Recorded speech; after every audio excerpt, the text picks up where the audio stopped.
Salam sejahtera untuk kita semua. Semoga kita semua sehat. Semoga kita semua bersuka cita hari ini, menikmati hari pemberian Tuhan, dan kita semua tetap dapat bersyukur kepadanya. Melalui program Roti Hidup saat ini, kita akan kembali mendengarkan sabda Tuhan.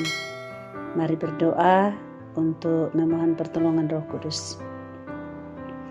Bapa di surga, dengan segenap hati kami menghampiri hadirat-Mu, bersyukur untuk kesempatan yang Tuhan berikan bagi kami saat ini. Kembali kami hendak mendengarkan sabda-Mu. Berbicaralah kepada kami, ya Bapa. Berikanlah kepada kami pengertian, ya Roh Kudus.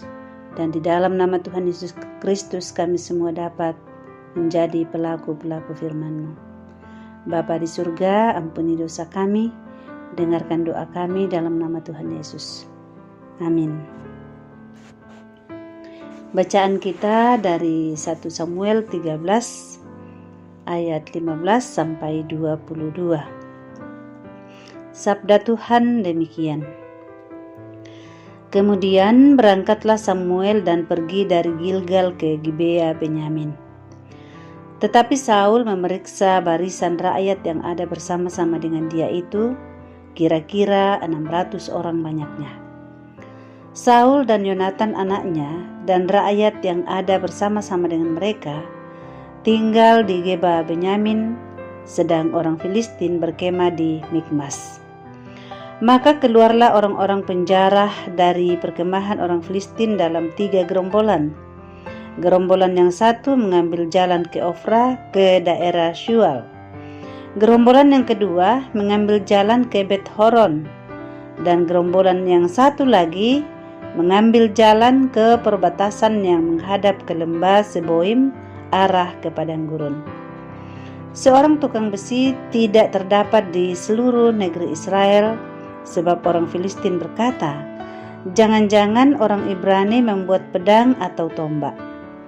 Jadi semua orang Israel harus pergi kepada orang Filistin untuk mengasah mata bajaknya, beliungnya, kapaknya, atau aritnya masing-masing. Adapun bayarannya ialah 2/3 shikal untuk mata bajak dan beliung, dan 1/3 shikal untuk mengasah kapak dan untuk memasang pusah. Sehingga pada hari pertempuran itu, sebilah pedang atau lembing pun tidak terdapat pada seluruh rakyat yang ada bersama Saul dan Yonatan. Tetapi Saul dan Yonatan anaknya itu masih mempunyainya. Amin. Untung masih ada Tuhan. Sesuai dengan Renungan Harian Toraya, Jumat 11 Juni 2021. Saudara, sepintas jika kita memperhatikan dari ungkapan yang sering kita dengarkan ketika pada umumnya orang Indonesia dari suku manapun tidak mengenal yang namanya rugi, untung terus. Ketika bekerja dengan menggunakan barang tajam, lalu jarinya terpotong, ia akan berkata, untung cuma jari telunjuknya yang putus. Ketika jatuh dari motor, ia berkata untung cuma kaki kanannya yang patah. Ketika ia dirampok, hartanya habis, ia akan berkata, untung saya masih bisa melarikan diri.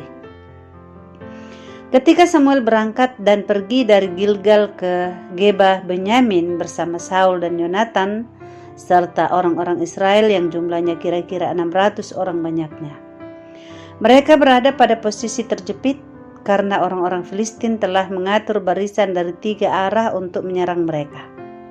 Tidak ada pandai besi di antara orang Israel untuk menempa pedang atau tombak. Kalaupun mereka mau mengasah bajak, beliung atau tombak, atau aritnya, mereka harus membayar dengan biaya yang sangat mahal. Semua keadaan ada dalam kendali orang-orang Filistin. Mereka menghadapi musuh, tapi tidak ada satupun senjata pada mereka kecuali yang ada pada Saul dan Yonatan.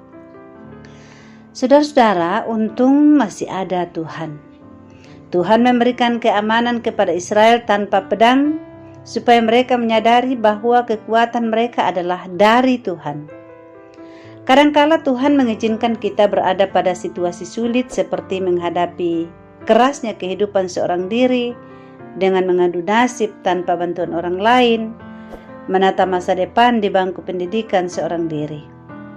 Untung masih ada Tuhan, sekalipun hidup tertekan oleh dosa, tapi kita diselamatkan oleh kasih karunia Allah di dalam Tuhan Yesus Kristus. Ada Tuhan dan masih ada Tuhan, dan tetap ada Tuhan menyertai kehidupan kita anak-anaknya. Amin. Mari kita berdoa. Bapa di surga, Engkau tahu pada kami penuh dengan keterbatasan. Sebaik apapun kami merancang kehidupan kami tetap akan terbatas. Tapi kami boleh bersyukur karena kami memiliki Allah yang adalah Bapa kami, yang selalu menyertai kami dalam segala perjalanan hidup kami. Entah itu suka, entah itu duka. Entah perjalanan kami lagi aman dan baik atau ketika kami diperhadapkan dengan banyak tantangan dan pergumulan. Kami meyakini bahwa tangan Tuhanlah yang akan membawa kami kepada kemenangan, bukan pada kekuatan kami. Kiranya kami semua terus belajar bersandar kepada Tuhan. Bapa, terima kasih semua pendengar firman-Mu Engkau berkati dalam hidup mereka semua. Masing-masing dengan pergumulannya Engkau tuntun dengan tangan kasih-Mu. Berkati mereka dengan semua yang mereka perlukan, bijaksana dalam menjalankan tugas dan tanggung jawab karunia Tuhan, baik dalam pelayanan khusus maupun dalam kehidupan rumah tangga sebagai ayah, ibu maupun anak, dalam pendidikan dan dalam berbagai hal yang kami temui, tangan Tuhan kiranya menyertai kehidupan kami. Terima kasih Tuhan, kami berdoa Tuhan memberkati juga saudara-saudara kami yang sementara dalam kondisi sakit. Tuhan melawat, Tuhan menyembuhkan mereka. Kami berdoa, berkati bangsa dan negara kami, pemerintah kami beri hikmat untuk mengatur kehidupan berbangsa dan bernegara, kiranya tetap aman dan kondusif. Semua penanganan yang diupayakan untuk menangkal COVID-19, termasuk vaksinasi yang digalakkan, Tuhan berkati, sehingga semuanya boleh berhasil dan pandemi ini segera berlalu. Ini doa kami Bapa, dalam nama Tuhan Yesus kami berdoa. Amin.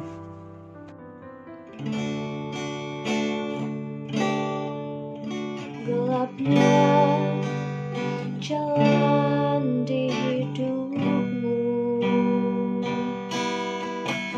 telah putus harapan dengan semua kekuatanmu. Kau tak mampu mengubah sendiri.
masih sanggup